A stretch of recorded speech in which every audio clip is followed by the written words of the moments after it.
Statement for 5 minutes. As the creation of Dodd-Frank, As a creation of the Dodd-Frank Act, the Office of Financial Research was established with the promise of being an independent, transparent, and apolitical agency that would be able to identify systemic risks to the economy and emerging threats to the financial stability of the United States.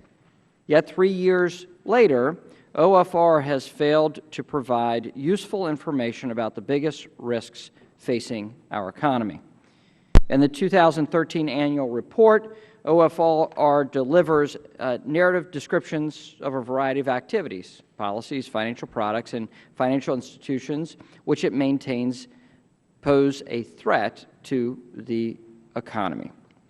However, it does not prioritize any of these risks, making it incredibly difficult for policymakers to determine which risks are considered the most pressing and demand immediate attention.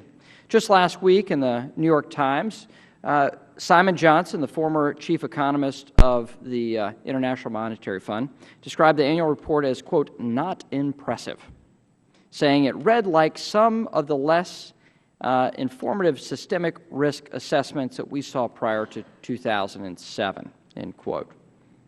This past September, the credibility of OFR's systemic risk analysis was called into question upon the release of the Asset Managers Report, which critics panned as a study that reflected a fundamental lack of understanding of the asset management industry.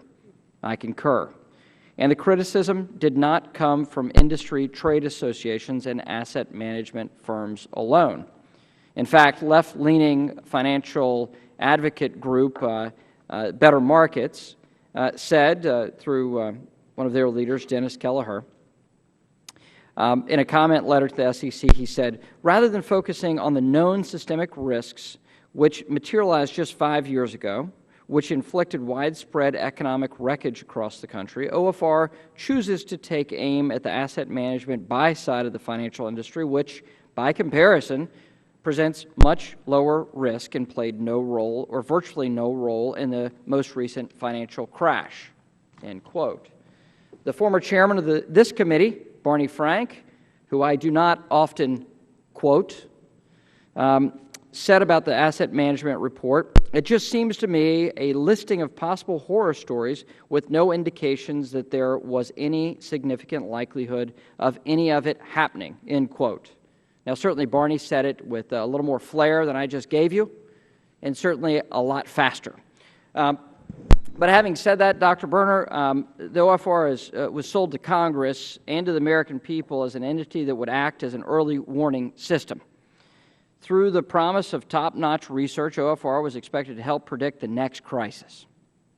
With an annual budget of roughly $86 million this last year, the OFR really needs to show its value to the American people, which to date you failed to do.